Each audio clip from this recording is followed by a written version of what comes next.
Hola, muy buenos días a todos. Presento un saludo muy especial a todas las personas representantes y directivos de consejos también de las redes académicas a nivel nacional.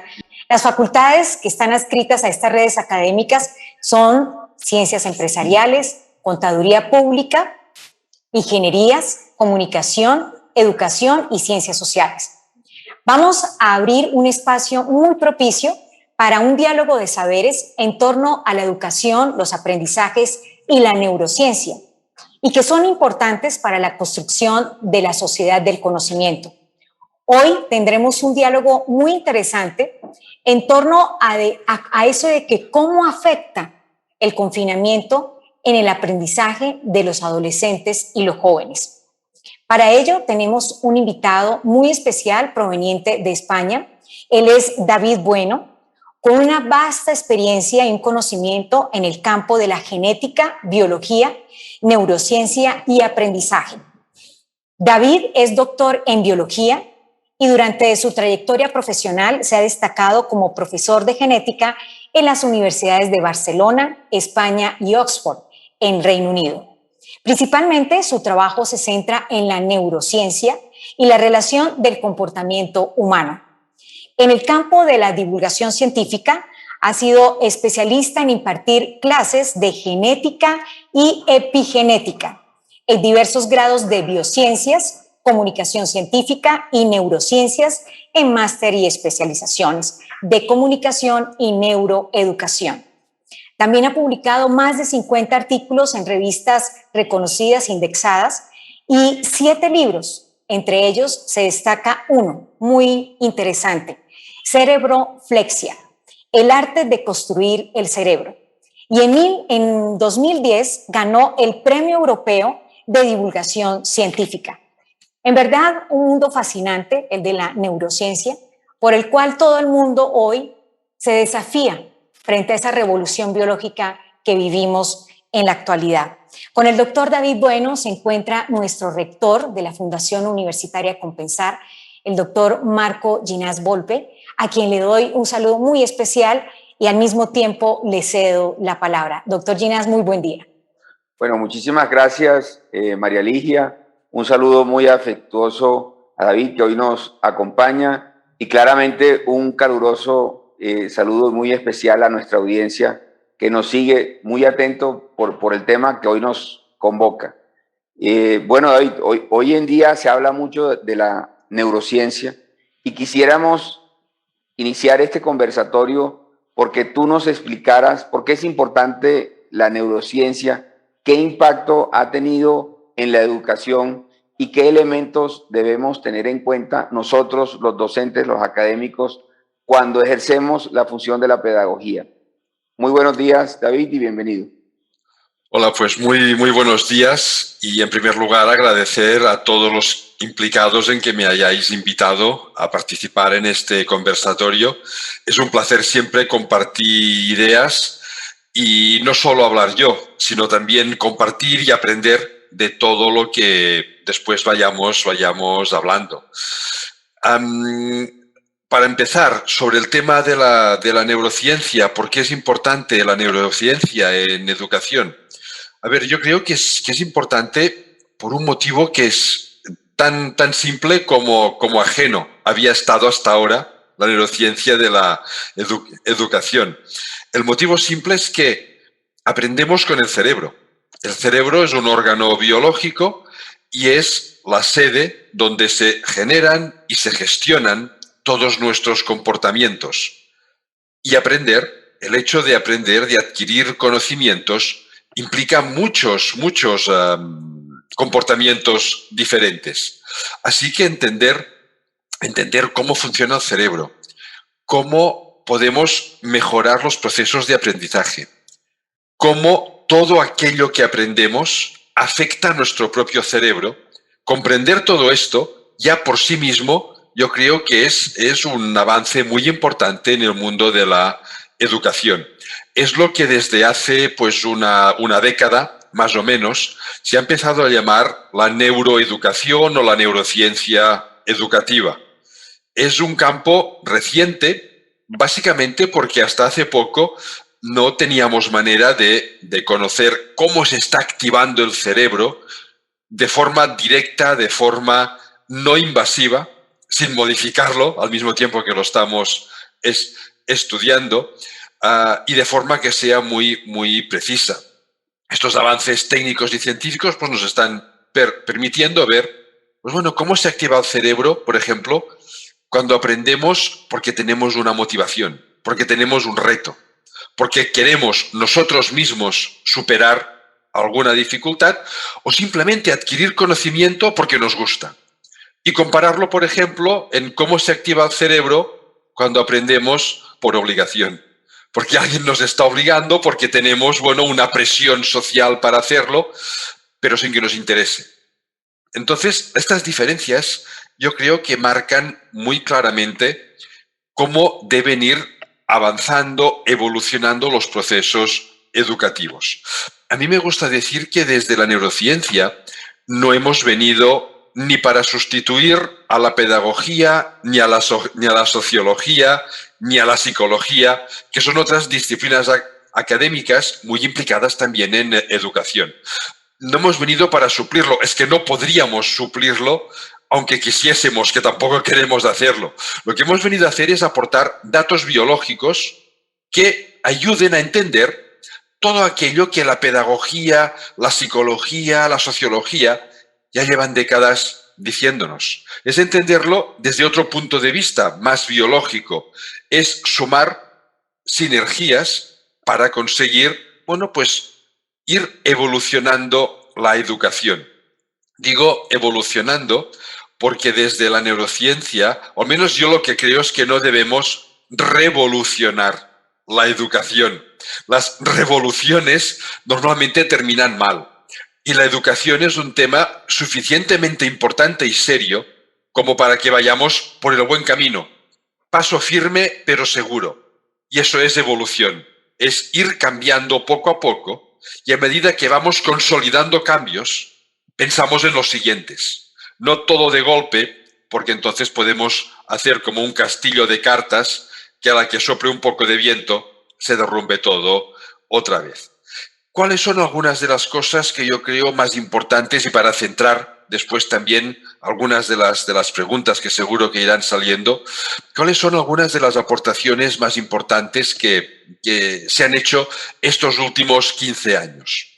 Para empezar, que aprendemos durante toda nuestra vida. La capacidad de aprender se mantiene, de hecho, desde antes de nacer. Antes de nacer, unas 6 semanas antes de nacer, los fetos dentro del vientre de sus madres ya empiezan a aprender algunas cosas del exterior a través de las vivencias de sus propias madres. Pues desde ese instante hasta que envejecemos, no dejamos nunca de aprender cosas nuevas. Cada etapa de la vida aprendemos unas cosas ligeramente diferentes. Y a veces, en la adolescencia y la juventud, por ejemplo, es más fácil aprender que cuando llegamos a la adultez. Después lo disimulamos porque hemos aprendido estrategias para aprender y parece que seguimos aprendiendo igual de rápido que un joven, aunque nos cuesta un poquito más. Pero aprendemos siempre. ¿Por qué aprendemos? Todo lo que nuestro cerebro considera útil, y después hablaré un poquito de qué significa esto de útil, pero todo lo que nuestro cerebro considera útil lo almacena en conexiones entre las neuronas, entre las células que lo forman. Nuestra vida mental surge de estas conexiones entre neuronas. Esto es muy importante. Es un ciclo. Todo lo que aprendemos genera conexiones. Nuestra vida mental, nuestra forma de relacionarnos con nosotros mismos y con el entorno, surge de estas mismas conexiones. Lo que significa que todo lo que aprendemos, de alguna forma, está influyendo en cómo somos, en cómo nos percibimos a nosotros mismos, en cómo percibimos nuestro entorno y en cómo nos relacionamos con las demás personas. De ahí la importancia crucial de la educación. La educación está no solo dando conocimientos, sino forjando la sociedad del futuro según como las personas que ahora son niños o jóvenes están construyendo su propio cerebro. Todo lo que aprendemos forma conexiones, pero el estado emocional con que estamos adquiriendo conocimientos es también crucial. Todo aquello que aprendemos que tenga emociones asociadas, el cerebro lo interpreta como, si hay emociones, es que esto es muy importante. Antes decía, el cerebro almacena lo que considera útil y considera útil lo que tiene emociones. Nos gusta decir que somos una especie racional. Y sí, somos racionales porque podemos reflexionar, pero sobre todo somos una especie emocional. El cerebro prefiere las emociones a la reflexión. Este estado emocional con que adquirimos conocimientos es lo que marca la diferencia de cómo los vamos a usar luego y cómo nos vamos a sentir nosotros mismos. Si adquirimos conocimientos, por ejemplo, a través del miedo, el miedo es una emoción básica, es una emoción necesaria. El miedo es lo que nos permite escondernos o huir cuando hay una amenaza real ante nosotros para protegernos. Pero aprender con miedo lo que hace es que nuestro cerebro mezcle conexiones de lo que estamos aprendiendo con conexiones de miedo. Y eso hace que todo lo que aprendemos bajo este estado emocional, después nos cueste mucho más usarlo, porque el miedo es incómodo, genera sensación de incomodidad y a nadie le gusta sentirse incómodo. Personas menos transformadoras, menos proactivas, porque son más propensas a sentir miedo ante cualquier cosa que suceda en su entorno. ¿Cuáles son las emociones que se ha visto, que ya se ha demostrado, que permiten aprendizajes eficientes y que hacen que las personas después quieran continuar aprendiendo, quieran continuar progresando y sean proactivas? Son la alegría. La alegría es una emoción básica que transmite confianza. Y la confianza es clave. Es clave para aprender porque aprendemos de quienes confiamos. Y no queremos saber nada de quienes desconfiamos por si acaso. Y después, la otra emoción clave para aprendizajes que sean fructíferos en el futuro es la sorpresa, la curiosidad. Es sentir curiosidad por aquello que nos rodea, para querer continuar aprendiendo, para poder aprovechar las oportunidades.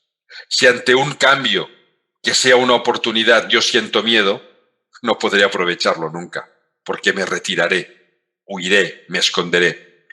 Si yo ante un cambio siento curiosidad, puedo examinarlo. Y si es una oportunidad, podré mejorar mi vida, podré aprender cosas nuevas, podré continuar creciendo.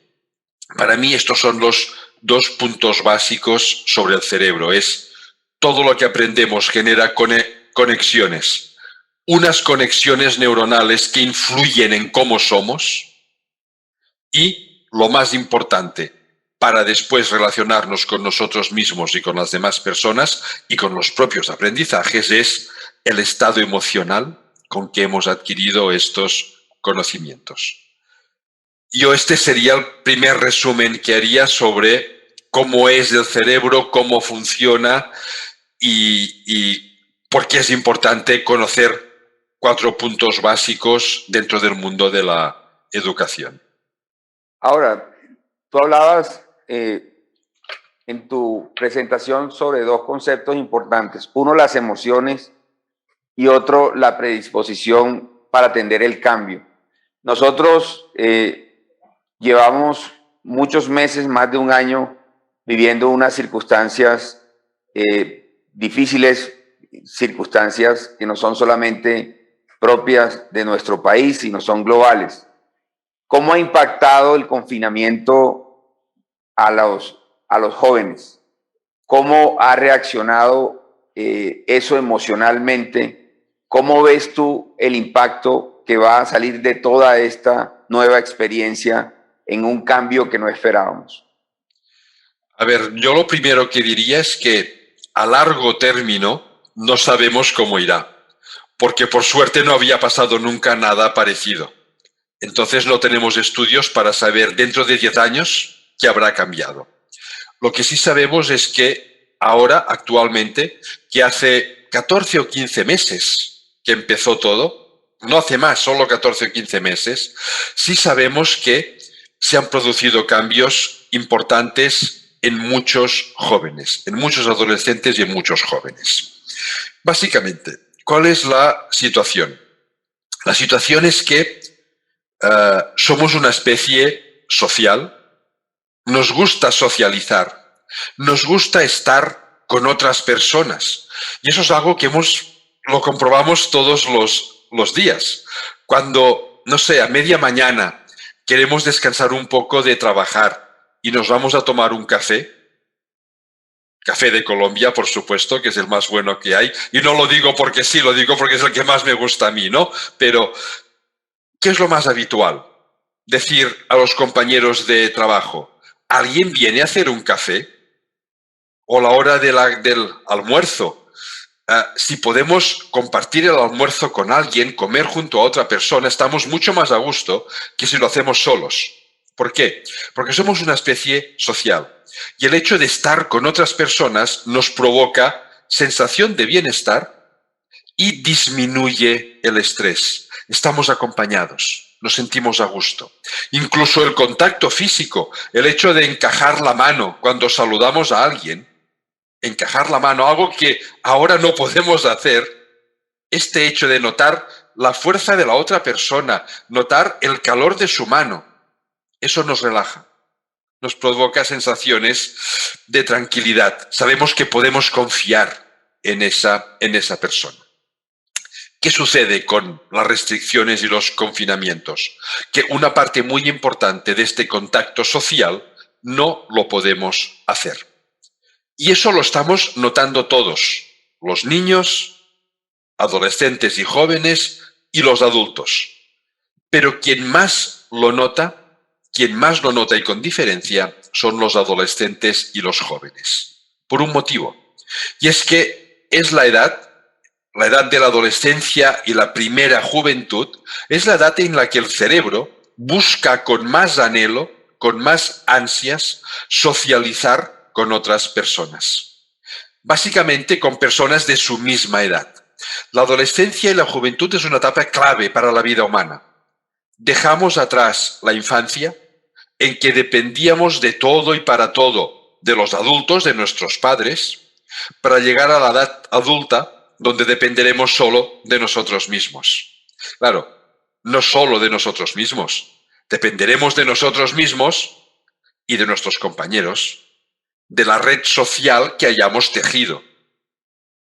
Y se teje esta red social durante la adolescencia y la juventud. Es la época de hacer los grandes amigos, las amistades que te van a durar, no digo toda la vida, pero sí muchísimo tiempo. ¿Qué sucede? El cerebro joven, adolescente y joven, busca socializar con sus compañeros y no pueden hacerlo, o no tanto como quisieran. Muchas de las clases son ahora online, digitales, no pueden salir a la calle a hacer un partido de básquet en una cancha de baloncesto. No pueden socializar tanto como su cerebro les llevaría a hacer. Y eso provoca un desequilibrio. El cerebro busca socializar y no dejamos que lo hagan. No es una crítica a las restricciones. Mucho peor hubiese sido que hubiese habido muchas más víctimas mortales por más contagios. ¿Vale? No es una crítica a las restricciones. Tal vez es una crítica a que no hemos valorado bien el impacto que iban a tener. Pero lo que se produce es que el cerebro busca socializar, no pueden hacerlo y esto genera un desequilibrio. Y cuando hay un desequilibrio de este tipo, hay una zona del cerebro que se llama amígdala. Es una zona muy interna, está casi en el centro y muy primitiva desde el punto de vista evolutivo. La amígdala es la que genera las emociones. La amígdala en estas situaciones se activa muy intensamente en modo amenaza. Es una amenaza. para ellos. Racionalmente ya vemos que no lo es, pero es que la amígdala no es racional, es emocional. Y se activa en modo amenaza. Necesito socializar y no puedo hacerlo. ¿Qué va a pasar? No puedo tejer la red social que después me va a apoyar cuando yo sea adulto. Claro que si lo pensamos racionalmente, esta red social la van a tejer más tarde. Pero es que las emociones no son racionales, son emocionales, son impulsivas. Esta sensación de amenaza puede llevar a dos sitios diferentes. A ver, primero, no todos los jóvenes lo viven de la misma manera. Hay un componente genético. Hay algunas personas con más predisposición a que se active la amígdala en modo amenaza y hay personas con menos predisposición. Pero es una predisposición. Se suma a otros factores, por ejemplo, familiares. No es lo mismo vivir en un entorno familiar que te apoye y que se sienta razonablemente cómodo. Nadie está cómodo con la situación actual, ¿no? Pero razonablemente cómodo no es lo mismo que estar en un entorno familiar donde hayas perdido a seres queridos, donde hayas visto que a lo mejor el empleo de tus padres peligra o se han quedado sin empleo por la situación. Eso marca muchas diferencias. No es lo mismo tener una buena conexión del ordenador para poder recibir clases en línea que no tenerla. Todo eso se añade, suma hacia una dirección o hacia otra. Lo importante es que la amenaza está ahí, la sensación de amenaza está ahí, y hay dos maneras de responder ante ella. Una es a través del miedo. Volvemos al miedo. El miedo es una emoción básica, primordial. Ante una amenaza, una alternativa es escondernos o huir, y eso es lo que hace el miedo. Pero claro, ante una pandemia, ¿a dónde huimos? No hay dónde huir. ¿Dónde nos escondemos? No hay dónde esconderse. Y eso es lo que lleva a algunos adolescentes y jóvenes hacia la tristeza, el abandonamiento de sí mismos, la depresión incluso. Se ha visto que hay un incremento muy importante de adolescentes y jóvenes con sensaciones de soledad, de tristeza e incluso de depresión. Este es un extremo. Y hay otras personas que ante la sensación de amenaza responden con ira. La ira es otra emoción básica que lleva a la agresividad defensiva. No es violencia. Después lo podemos convertir socialmente en violencia. Es una agresividad para defenderte de la amenaza. Me defiendo para protegerme. Pero claro, esta ira, a nivel social, fácilmente cruza la frontera hacia violencia. Y también se ha detectado en muchas ciudades del mundo un incremento de casos de violencia entre jóvenes, precisamente impulsados por esto. El resumen final es que tanto una situación como otra lo que hace es disminuir la capacidad de aprendizaje. El aprendizaje no solo es emocional, también es racional, pero si nos dejamos llevar por estas emociones, la capacidad de aprendizaje disminuye. Ni la ira ni el miedo son buenos consejeros para los aprendizajes. Están lejos de la alegría, de la sorpresa, de la curiosidad que estaba hablando antes. Lo más importante en la situación actual, yo creo que es preocuparnos por el estado emocional de nuestros alumnos. Deberíamos preguntarles cada día cómo están hoy, cómo están ustedes, ¿se sienten a gusto? Y dedicar rato a hablar con ellos. La función de los tutores, las tutorías, es justamente esta: ver cómo están. Incluso hacer, iba a decir, juegos online, en línea, para que se animen, para que esta sensación de soledad y tristeza disminuya. Si disminuye, los aprendizajes se pueden mantener a buen ritmo. Si no, perderemos una oportunidad. A la larga, dentro de 2, 4, 6, 10 años, cuanto menos lo hayamos sufrido ahora, mejor, pero no sabemos hacia dónde irá porque, por suerte, una situación como la actual no se había producido nunca. Una de las inquietudes que que han manifestado los docentes que están participando de esta charla es cómo aprende el cerebro y si hay diferentes formas y si las personas tienen diferentes formas de aprender. ¿Qué nos puedes contar sobre este aspecto, David? Cada persona tiene sus formas de aprender preferidas, pero todos aprendemos más o menos de la misma manera. A ver, sí que cada persona, hay personas que, bueno, que prefieren pues leer un texto, personas que prefieren ver un esquema, personas que prefieren estudiar solas y personas que prefieren estudiar con compañeros. Pero las diferencias son pequeñas. Hay algunos puntos básicos que son comunes a todas las personas en todo el mundo, que por lo tanto no son culturales. No es que en Colombia se prefiera un tipo de aprendizaje y a lo mejor en otro país del mundo, en Francia o en Australia, se prefiera otra forma. Son biológicas, son formas biológicas de aprender. La primera son los aspectos emocionales que ya comentaba antes. Estos aspectos emocionales que deben estar presentes siempre. Cuando nos preparamos una clase, es muy importante saber qué les queremos decir, por supuesto, pero igualmente importante es cómo se lo vamos a decir, cómo despertaremos su interés, cómo les ayudaremos a generar motivación. No se trata de que siempre les estemos motivando nosotros, se trata de que les ayudemos a que encuentren sus propias motivaciones. ¿Cómo vamos a estimular confianza entre ellos? ¿Cómo vamos a despertar curiosidad? ¿Es tan importante esto? De hecho, yo creo que es más importante, pero esto es una visión muy personal. Al menos es tan importante esto como qué les vamos a enseñar en esa clase, en esa sesión, ese día. Esto es un aspecto que es común en todos los aprendizajes. Y después hay otro, que es el aspecto socializador. Antes hablaba, somos una especie social.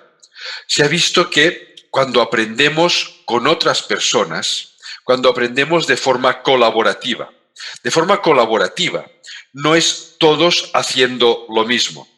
De forma colaborativa es un grupo, nos hemos planteado un objetivo de aprendizaje y cada uno prepara una parte para alcanzar ese objetivo de aprendizaje. Y el momento en que ponemos en común lo que hemos hecho todos, ahí hay un aspecto socializador importantísimo, un aspecto de valoración personal. Mis compañeros valoran lo que yo he hecho, porque es importante para ellos, y yo valoro lo que han hecho mis compañeros, porque es igualmente importante para mí. Y estas valoraciones mutuas son muy motivadoras, provocan sensaciones de placer que nos estimulan a continuar aprendiendo. Además, cuando estamos en estos contextos sociales, es cuando se activan más zonas diferentes del cerebro simultáneamente. Y eso lo que permite es que cualquier aprendizaje que adquiramos en estas condiciones se quede implantado en muchas más zonas de nuestro cerebro, por lo que va a resultar mucho más, va a quedar mucho más fijado y al final va a resultar mucho más eficiente cuando lo vayamos a utilizar. Yo creo que estos serían dos de los aspectos claves comunes a todos los sistemas de aprendizaje. Y a partir de ahí, cada profesional de la educación debe encontrar su propio método. No hay recetas. En educación no hay recetas. No es como hacer, no sé, un pastel de queso. A mí me gusta mucho el pastel de queso, ¿eh? No sé si se hacen en Colombia o no, lo desconozco. Pero no es como una receta de cocina que añades pues 200 gramos de queso del que sea y 100 gramos de azúcar y 2 yemas de huevo y lo mezclas todo y sale un pastel buenísimo. La educación no es esto. La educación depende también de cada profesional. Si a mí se me da bien, por ejemplo, dibujar, pues puedo centrar parte de mi docencia en dibujar. Si a mí se me da bien contar historias, pues lo aprovecho. Es decir, cada educador, dentro de esto general, debe encontrar su propia manera de comunicarse con sus alumnos. Correcto. Ya para terminar, entramos como en la última fase de la entrevista. Queríamos profundizar un poco el impacto que tiene las redes sociales, los jóvenes, todo este mundo y entorno digital, cómo lo percibe el cerebro, qué podemos sacar de positivos, cuáles son los grandes preguntas que nos debemos estar haciendo los docentes de incorporar toda esta nueva digitalización de la información en los aprendizajes.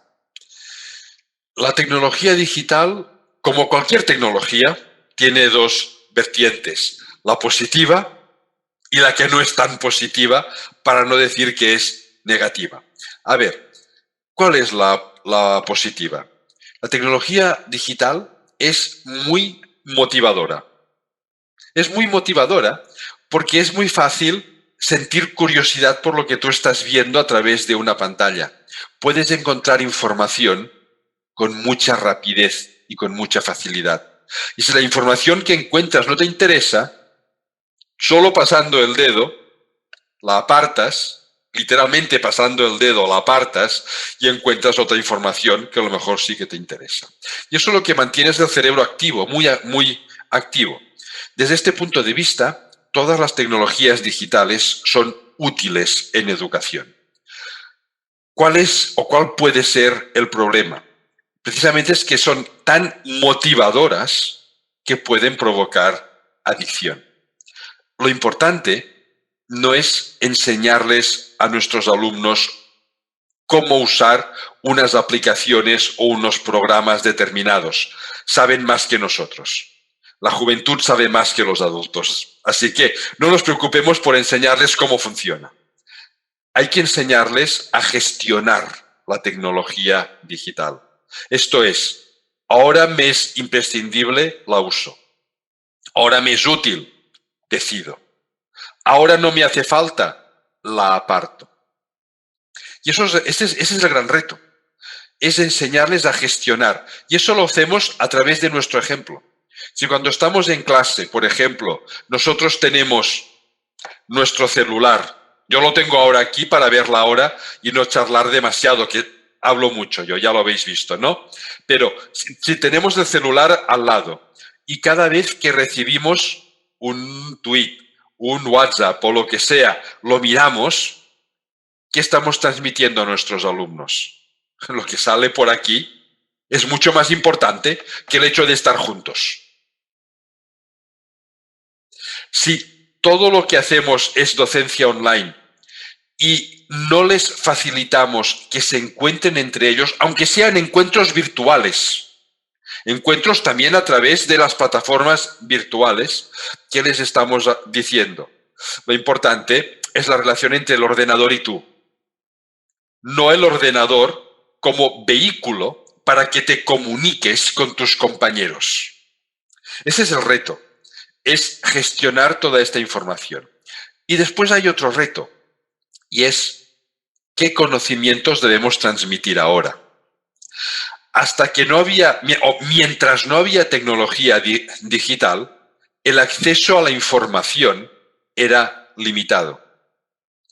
Cuando yo estudiaba en la universidad, yo el primer ordenador que toqué físicamente, yo tenía ya 22 años y estaba cursando último curso de biología. Antes no existían los ordenadores, al menos no ordenadores suficientemente económicos como para poderlos tener y usar.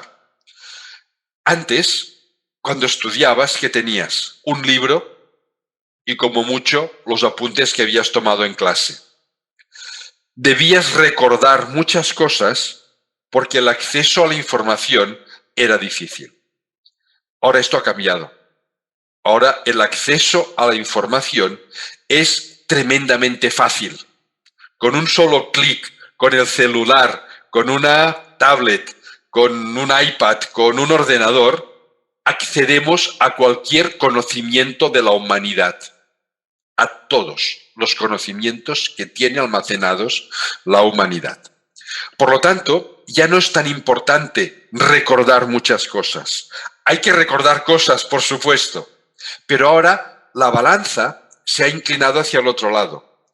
Ya no es tan importante recordar mucho, recordar lo suficiente pero no mucho, sino sobre todo saber usar lo que sabes, saber buscar lo que no sabes. Y para saber buscar lo que no sabes es saber identificar qué necesitas saber para hacer cualquier tarea.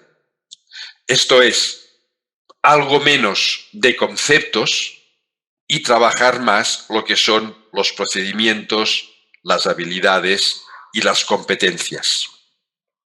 Utilizar lo que sabemos, saber identificar lo que no sabemos y saber dónde buscarlo cuando nos haga falta para continuar asumiendo los retos que la vida nos vaya planteando. Yo creo que esos son los dos puntos de digitalización que debemos tener presentes. Cómo la gestionamos y cómo equilibramos la balanza para que lo puedan usar de forma sensata. Bueno, una pregunta un poco retadora y tengo un poco de presión para hacerla de la audiencia que te está escuchando. Dicen, planteémosle un problema que de pronto lo saca de su zona de confort y de alguna manera tratamos de construir sobre su experiencia en una pregunta que se están haciendo los colombianos hoy en día. Más del 27% de la población en Colombia hoy ni trabaja ni estudia. Es una población completamente desconectada de la comunidad, de la sociedad. ¿Qué pensamiento te inspira esta problemática y cómo nos puedes guiar para poder reconectar a estas personas, a la comunidad, a la sociedad, hacerlas productivas, darles un espacio? ¿Cómo sería ese camino? A ver, el primer sentimiento que me inspira es de tristeza profunda, porque eso no solo sucede en Colombia, sucede en España también. El porcentaje a lo mejor es un poquito más bajo, pero no mucho más bajo. Es algo que está sucediendo en muchos países. Es esta desconexión de los jóvenes con el entorno de aprendizaje. Yo creo que lo primero es entender por qué pasa esto. Y uno de los motivos principales es el siguiente. Aprender, el hecho de adquirir conocimientos nuevos, es un instinto biológico. No podemos evitar aprender cosas.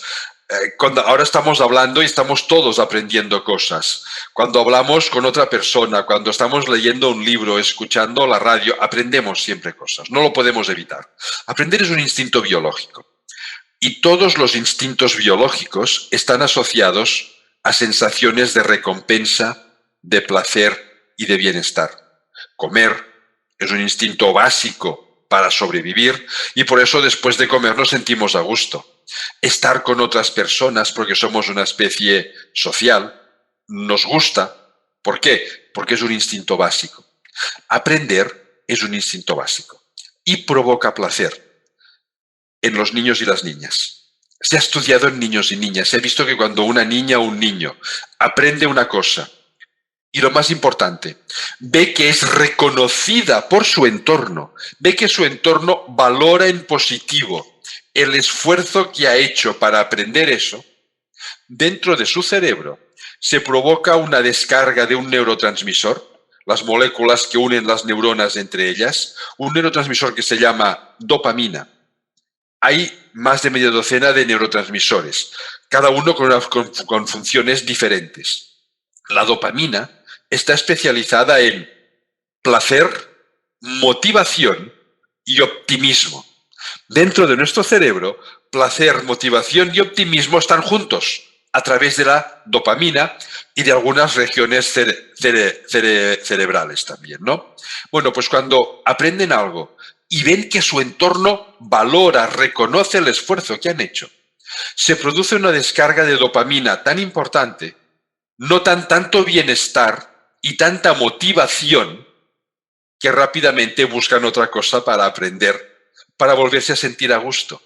Es eso que hacen los niños cuando llegan a casa. Papá, papá, mamá, mamá, ¿sabes qué hemos hecho hoy en el cole? Y te lo cuentan con toda su ilusión, porque saben que tú dirás, ah, sí, y qué bonito. Y es la recompensa. Bueno, a medida que vamos avanzando en el sistema educativo, estas recompensas a veces tienden a desaparecer. Sustituimos el qué bien que lo has hecho por una nota numérica. No es una crítica a las notas numéricas, son necesarias. Es una crítica a solo valorar las notas numéricas. Hay alumnos brillantes que siempre sacarán buenas notas, siempre se verán recompensados. Y hay alumnos que les cuesta más, que no sacarán tan buenas notas y que no se verán recompensados. A no ser que valoremos no solo el resultado final, sino también el proceso de aprendizaje, el esfuerzo que han realizado para llegar donde han podido llegar, sea mucho o sea poco. Es el esfuerzo. Si no valoramos este esfuerzo, el aprender y este placer por aprender se disocian y se separan. Y eso es una de las causas principales de abandono escolar. Los adolescentes y jóvenes que llegado un momento en que ya nadie les obliga, deciden no estudiar nunca más. Pero es que su nivel de desmotivación es tan alto que incluso les cuesta encontrar empleo. Yo no es que dé empleo a nadie, pero sí que selecciono alumnos para hacer trabajos conmigo, tesis doctorales. Cuando viene un alumno y le noto chispa, motivación, curiosidad, aunque tenga peores notas, me quedo ese. Si me viene un alumno que viene porque toca, porque no sé qué más de hacer, pero sin una motivación específica, y eso lo notamos todos, es la que no me quedo. Progresará mucho más el que esté motivado que el otro. Cuando estos alumnos que han disociado aprender y motivación llegan al mercado laboral, les cuesta mucho más encontrar empleo. Por este mismo motivo. Y les cuesta mucho más generar su propio empleo, porque han perdido la motivación por seguir creciendo ellos como personas. ¿La solución cuál es? Es que no pierdan esto durante toda la etapa educativa, es mantener siempre bien unidos, aprender a motivación, a curiosidad, a placer, a recompensa, mantenerlo bien unido. Y los que ya lo han perdido es intentar recuperarlos a través o de formaciones o de cursos o de tutorías para que redescubran, vuelvan a descubrir que aprender, que crecer tú intelectualmente, que crecer profesionalmente te hace sentir a gusto, porque muchos lo han olvidado.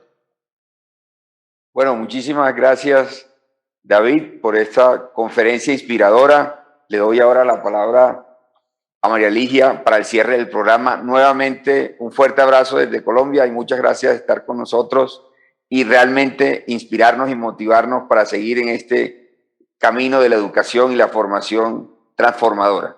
María Ligia.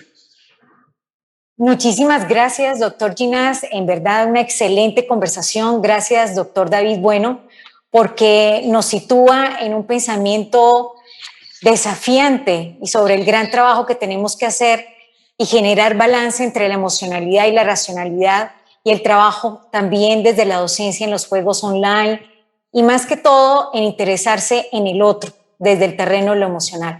Muchísimas gracias por generarnos también herramientas y pensamientos en torno al tema y al gran campo de la neurociencia. Y gracias a todos ustedes, los participantes de este conversatorio, y nos veremos en otra próxima oportunidad con más temas de actualidad educativa. Hasta pronto.